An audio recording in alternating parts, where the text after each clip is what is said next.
What's up? It's Matt. We're back. Another restaurant expert roundup. Today, we're talking restaurant real estate with the man, the myth, the legend. You'll get to meet him when we come back.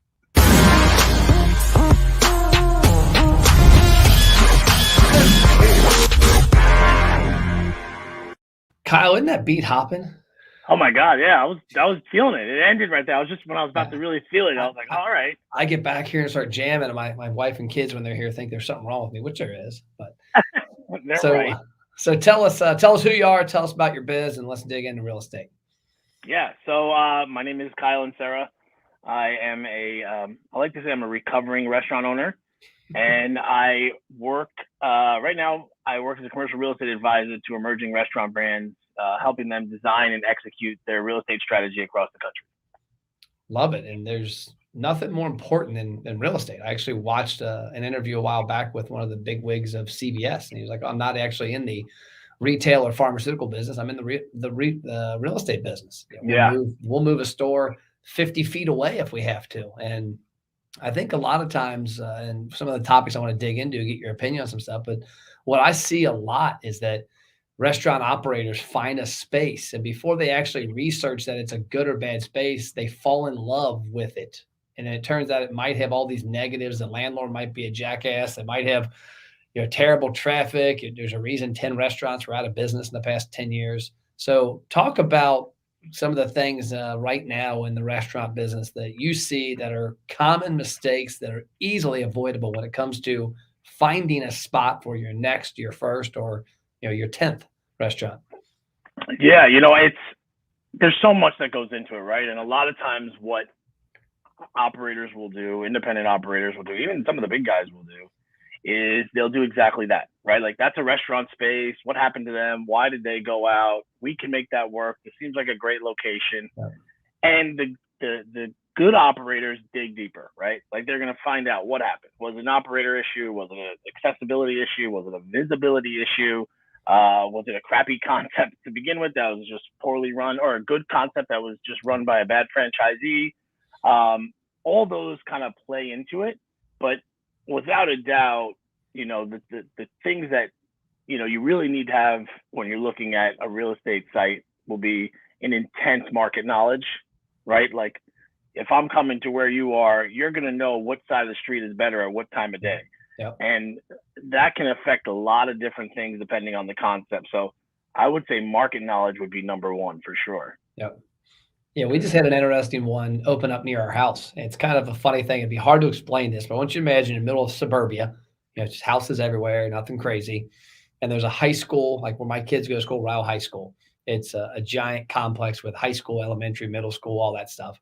Across the street is a little office suite, a dentist, financial planner, all that stuff. And then for whatever bizarre reason, there was a house, like a house with the big wraparound front porch and All right. the parking lot. It was nobody. I've never heard anybody tell me why there was actually a house in this complex, because there's no houses there, but there was a house, and these people lived there. They were like 535 years old. They eventually moved, and it was bizarre. But this pizza place just moved into it called Strong's Brick Oven Pizza. It's a brand that has a couple locations here. It's awesome. Their food's legit. It's really, really, really good.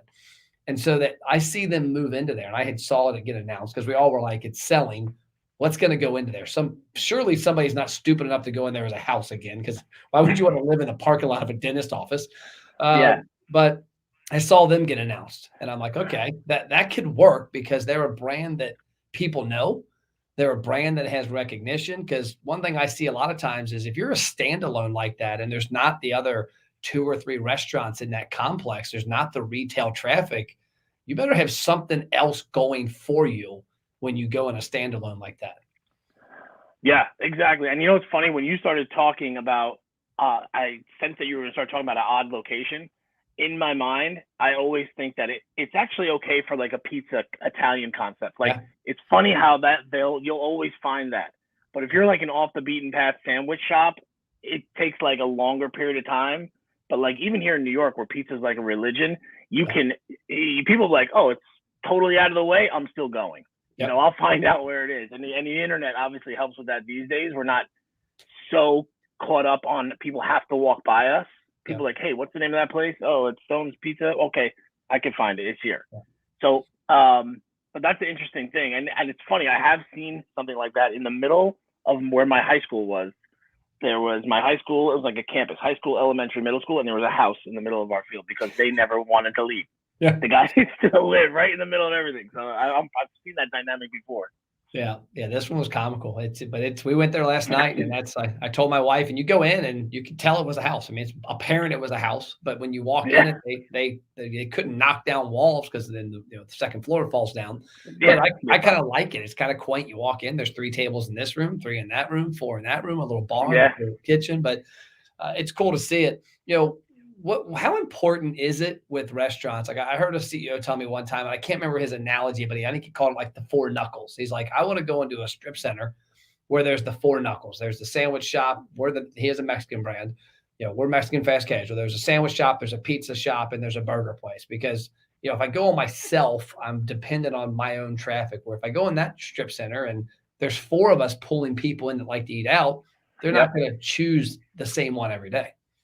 Yeah, and I'm a big fan of that. A lot of people will say, traditional thinking has been like, oh, there's already a lot of food in this center. I don't want to go there. But people like options, right? And landlords like options. Restaurants are hot. Food concepts are hot. I think culture has shifted a little bit where it's not so much, these lifestyle centers, maybe that he's referring to that are bigger, certainly have a multitude of different type of food options. And a lot of times, landlords want to keep their options open. Operators want to keep their, that, hey, no more Mexican places. I'm coming in. Let's just keep it that way. And obviously it makes sense, but I'm a big believer in strong co-tenancy. So not even just on the food piece. So you and I are both married. Sometimes we don't want the same thing, right? Yeah. Or, maybe we're going to pick up the kids and it's a different dynamic than it would be if it was just my wife and I. So okay, what do you guys want? You go get a burger, you get tacos, we're going to sit here in the front. So I'm a big fan of that, and I don't disagree. I like that it shows also that you're thinking the same way, right? Like, okay, Chipotle likes this spot. Okay, they know something about real estate, right? Yep. Starbucks is here and that kind of stuff. So, but yeah, I agree with that. I've never heard it referred to as the 4 knuckles, but I could run with that. Yeah, he had some tie-in with his hand. He was like, "This the knuckles. You got to have these." That's what he looks for, and he's like, I prefer an end cap, but if I don't have an end cap and it's got 3 strong other knuckles, I'll be the 4th. It's something like that. And I was like, okay, I kind of get that. Like, I can run with that. Maybe he was like threatening to punch me. I don't know. But, knuckle sandwiches. Yeah. So go back to what you mentioned there, because that's something I always wondered. I've seen. I actually was talking to an executive a while back at Topgolf, and I was asking about this business that was next to him, and I said, "Hey, do you guys own that as well?" I've seen like 4 Topgolfs with that next to it. He's like, "No, we don't. They're our nemesis." I go, "What do you mean?" He's like, when we build, they come next, because they know that we spend a ton of money on development and on research and analyzing. So they know that we're not making a mistake. So they're like, they already spent the money. We'll just buy the land next to them. Totally. Are there brands out there that you think are really strong? Like you got Chipotle's, you got, McDonald's. It probably isn't building any more new ones, at least I've seen, because they're all been there forever. But are there brands that you would tell your clients, like, hey, if there's a Chipotle there, if there's a Starbucks there, and there's a space near it, it's probably pretty solid? It's interesting how real estate site selection has, developed or evolved over time, right? So now we use a lot of data, and we get fancy words like demographics and psychographics and daytime pop versus nighttime pop and vehicular traffic and all that kind of crazy stuff. But, it does come down to, aside from all that, more often is the case, even established franchisees, big franchisors with multiple franchisees or even multiple concepts will say, we want to be in a center where a Panera and a Starbucks are. That has a connotation of a certain type of customer, a certain, it speaks to the demographic what it really does. But, I think they have done their research. They've proven to have pretty solid, it's the same sort of thought process. And, for sure, like when those guys are building out those centers, they know what they're doing, right? Like a lot of times they'll build a site for a Starbucks knowing, hey, we got great stuff here. They'll have some conversations behind the scene. They'll build that site for Starbucks. And that will be a driver. And it really starts, I think, there with the development process. And then, when you start to get those brands, that's why everyone's like, we want a Whole Foods. Yep. Or maybe you're in a secondary market and we want, the local grocer. Trader's whatever Joe. It is. Yeah, totally. So and it's just like the Top Golf thing.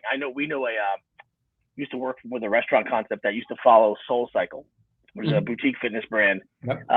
They would follow them everywhere, every single place they went. And that's very common. Yeah. And what I like I was talking to an operator about this recently because we were talking about this similar conversation. I said, I would tend to have more trust in like Chipotle and Starbucks for one, because they're corporate owned. That's their money. Whereas I've seen plenty of franchise locations that go in terrible locations. Yeah. And it's because they didn't get advice. Like there was one near us. There was a barbecue place that went in that was a franchise. It's the only one in this area. The other one's like 6 hours away. So nobody knows what it is. They went out near my house. And the negative is where I live in Union, Kentucky, you only eat in Union if you live in Union. You drive past Union to go to Florence and other places to eat. People from there don't ever come our way. And so this was a barbecue place. And my thought with barbecue, like you mentioned, pizza, you can eat pizza 2-3 times a week. People typically in our area, because barbecue is not prevalent in Northern Kentucky, Cincinnati, it's not like it is in Texas or North Carolina, right. But barbecue is very few and far between. And when he put it out there, I said, man, what made you pick this? Oh, there's a brand new Kroger. There's, this whole area 2-3 miles down is going to be houses big time. I'm like, yeah, in 5 years, like, can you survive 5 years? Because I can tell you, you got good stuff, but nobody's driving 10 minutes from where everybody actually lives the other direction to come here. And so I've seen so many franchises that for whatever reason, my guess is they might even force the fact, like they tell the franchise company, I'm going here. Or you get a franchise company that doesn't know that market. They can't spend the money to do the research and might rely on some bad advice. But like Starbucks and the big boys, they probably have that fine tuned. Yeah, I mean, it's actually what we offer, and not to pitch our services. So we actually we'll do pitch that. Pitch away. So we work with some big national brands, and what it is you come on board with us. Our fees get paid for by the landlord. Okay. So all that tech data that Starbucks and everybody has to make their decisions, we have. So we will do that for you, and we actually work with the franchisor to help them identify these trade areas. Yep. To help them actually sell more franchises, because we can heat map different, competitors, where your demographics are. And it's really interesting. It'll come up like a very specific market. And then when you look at that, there's really only a handful of spots in there. And the guys who are really building out pipelines, they'll wait. They're not going to jump at a site. And I would say that's back to kind of, I think, what your first question, it was like, those guys are not going to jump at a site because there's an available restaurant. Yeah. You know what I mean? Like, they're going to say, hey, I want to be here. And if this papyrus store or this former dry cleaner ever becomes available, let us know. Then we'd be interested. But right now, this is where we need to be. Then let's move on to another market. We can't move on, Nashville right now. Yeah. And that's a good place to be in. I remember a friend of mine a long time ago, he was, I've got a car problem, and he always cracked up because, when I would have 10 cars, Brendan would have one. And he had got this unbelievable deal in this little Lexus 4-door sports car. It was gorgeous. It looked great. And he paid stupid money for, like crazy cheap money for. I'm like, how did you pay that cheap for it? He goes, because I didn't need it. And he's like, I wanted a new car. I went to the dealership. I told him what I was looking for. I told him what I was going to spend. And I saw the car and I said, I'll pay this for it.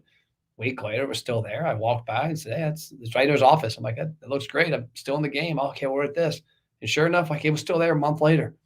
And when it came to a point where they were like, hey, take the damn car, he got it for a steal. And I think that's kind of that waiting game. Like he told me, he's like, I don't have to have it. Like me, I'm stupid enough that I find a sports car. I'm like, I got to have it. Yeah.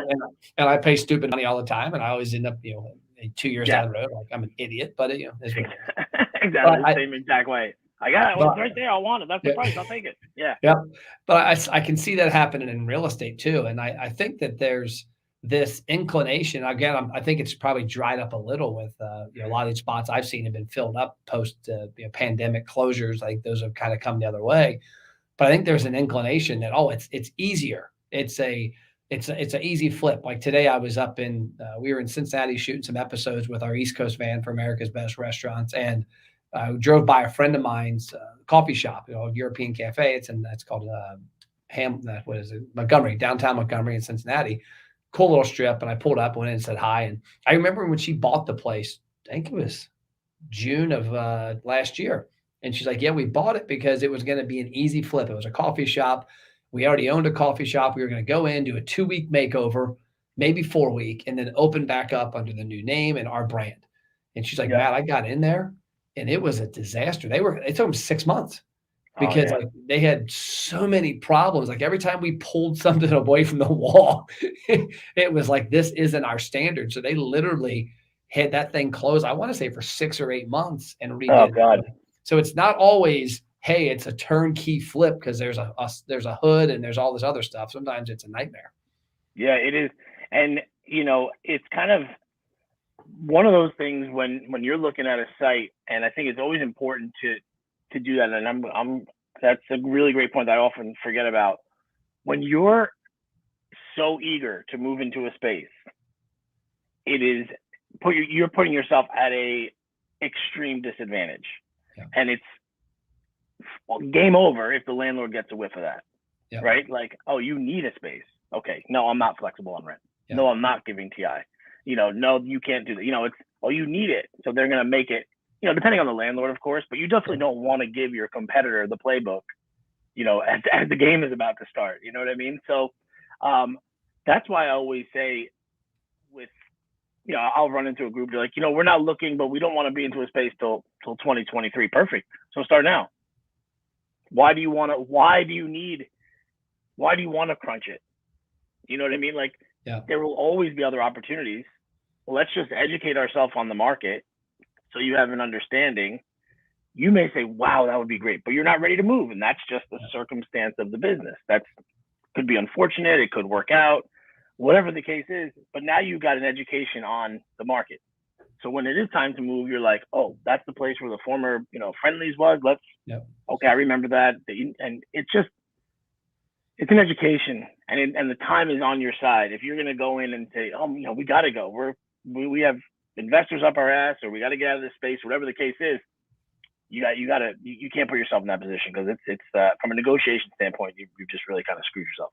Yeah, and I think you brought up a good point. You got to start early because if something comes up that's right, jump on it. I mean, we've got our vision that we're building out 50 of our America's Best Restaurants vans for the show across the country over the next 5 to 7 years. And the second van that became available is on the West Coast. It wasn't in the plan, but a trusted source of mine out there that I knew could help me do this thing out there happened to come across a van that, no lie, is better than the one I've got and cost a third of what I paid.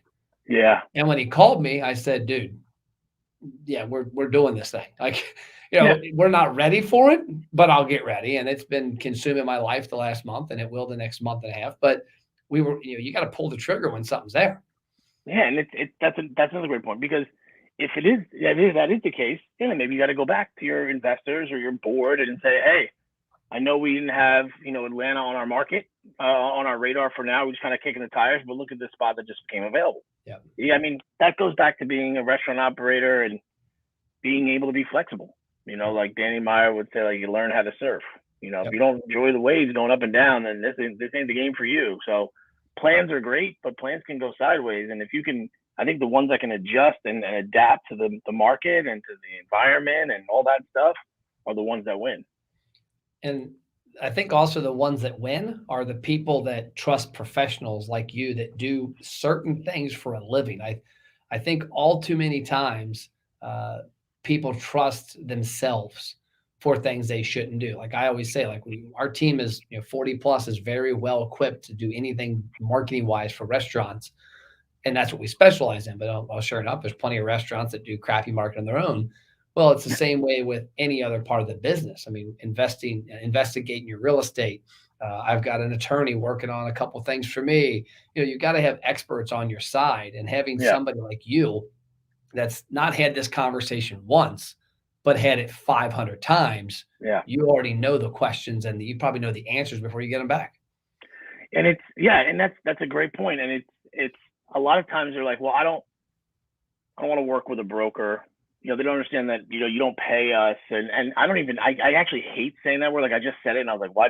I never say that word. I rather imagine I'm not going to put anybody in a place that I wouldn't put my own money and my own concept in. Yeah. Because I've literally talked myself probably out of more deals and into more deals because I'm not going to, a good example is like garbage. Like here in New York, everything's vertical. So sometimes where the buildings are, you don't have a back, you don't have a means of egress out the back to take your garbage. Yeah. That's a problem for a lot of operators. Dragging your garbage to the middle of service through, you can't, or you got to stash it somewhere. It makes another freaking mess. Yeah. So I think it's, let me do what I do. You do what you do. And it's an odd dynamic because sometimes people are like, well, you're not sending me any sites. There are not any options. Like I can easily pull you 10, 2,500 square foot spots and you're going to tell me none of these work. Exactly. Yeah. Well, I'm not going to show, why am I? And a lot of brokers do that, right? Like here's everything in the market. Yeah. And what you said there too, is that's something that I bet there's operators that have never thought of. I mean, I remember, I've been in different places we have a gym that we own there's our third location we're on now. We were in a location for a year and a half, then went to another one for a year and a half. Now we're on this one for going on 4. And I remember every time we went into the next one, I'm like, oh, I never thought of that. Never thought of like you're saying that with the restaurant. I've heard that before with New York is that you got your garbage sitting in front of your building and you got patio seating right there. That's great. But 2, you got to drag it through the front. You got to do this. I know a restaurant that came into that ugly circumstance because of that's a brewery, of getting their spent hops and all that, all the stuff that comes out of the, whatever you call it, the big beer things. They had to go through the brewery and they're like, man, we wish we would have designed this to do this. And they didn't. And it's a really unsightly thing. You're sitting there eating food and here comes this, what you perceive as a garbage thing coming through the middle of it. But I think that's the things you see as well. Cause you're going to see that because you've seen that 100 times. Whereas that operator might only seen it once. People always say, right, and I'm sure you've had this conversation a million times, like, why do so many restaurants go out of business? And why did, they people say, underfunded or, lack of oversight from the owner or whatever the case is, bad marketing. To me, it's all under the same umbrella of ego. Yeah. You're going to make your concept fit that space no matter what I tell you or anybody tells you because you're better than that person was. And you're really only talking about the food. You're not really talking about you're not getting into the granular details like the garbage. How are there offices around here? But what's my menu mix? Can my Uber drivers come up here and pick up the food or, what's that situation like? It's like, no, that's a great spot. I want it. Okay. And do that. But I promise you, it's going to be back on the market soon, or you're going to spend a lot of money trying to force it for years. And that square peg, round hole mentality of trying to find real estate works out for nobody. Yeah. It's unbelievable. People don't want that help, but it happens every day. Yeah. Love it. So speaking of getting help, how can people find you? What do you specialize in? Who's an ideal person for you to talk to from a standpoint of giving advice and helping find their next home for their concept? Ideally, I love the restaurant business. I have a soft spot in my heart for operators who are trying to expand their concept and need help. So my team and I work across the country with emerging restaurant brands, things that are concepts that are looking to grow maybe outside their local market. And we really just latch on as your sort of outsourced real estate department. And we handle everything for you. You don't have to talk to 20 brokers, no matter where you're going, no matter how many different markets you're in. Everything comes through us. We're sort of like the quarterback of the situation. And you have access to everything. So what I like about it as an operator, and I'll say this, is we don't have to jump on a Zoom to review these LOIs. We don't have to jump on a Zoom to review all these other finer points because you have access. You can see in real time when we update. So, anybody who's 3 to 5 units looking to grow across the country, definitely, I would love to talk to you. What's the website? Everything, Kyle Inserra. What's the website address? Everything for me is social Instagram? media. So it's either LinkedIn or Instagram. For me, at Kyle Inserra. That, and put this in here. I was going to put it up on the screen. Make sure I got that right. Got it. Right there. Is that it? That's it. There you go. Find him on the IG. And I'll say this last thing, wrapping up. I know you got to run. We all got busy Fridays. What I love about you also is that restaurants could be learning from you because you're doing something that most of them aren't. It's called using the free social media tools out there. I was, if I had a dime for every time I heard this in the last couple months, is that restaurants are having a hard time finding people. And I get it. I've also talked to a lot of restaurants that aren't having a hard time finding people. And they say, man, Yep. what do you see this difference is, Matt? I'm like, it's because they're attracting people because of culture and the way they treat people, but also a lot of it's marketing. Yeah. In that if you're an operator that's on IG and on TikTok and Snapchat and Facebook and YouTube and doing things that attract attention, people see it and they want to be around people that are doing cool new stuff. Yeah. I think a lot of operators could learn from you because you're pretty damn active on, I'd say, everything, Instagram and reels and stories. I see all the time. Yeah.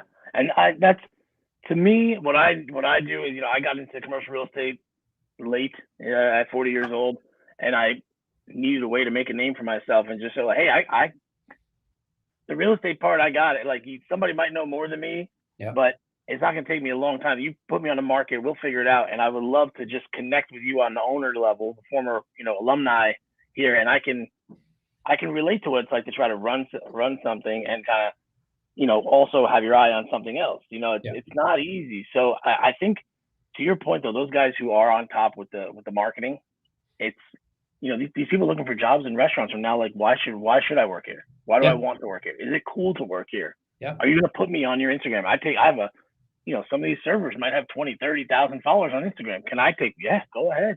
Yeah. And so it's, that for sure. I think you nailed it. That's exactly it. Well, cool. Well, I appreciate your time. I appreciate your expertise, and everybody look him up. The guy's awesome to follow on Instagram and LinkedIn. He's a wealth of knowledge, and he's always available for you. But when you're looking for that next spot, look up Kyle. See you, Kyle. Thanks, man. I appreciate it, buddy. No problem.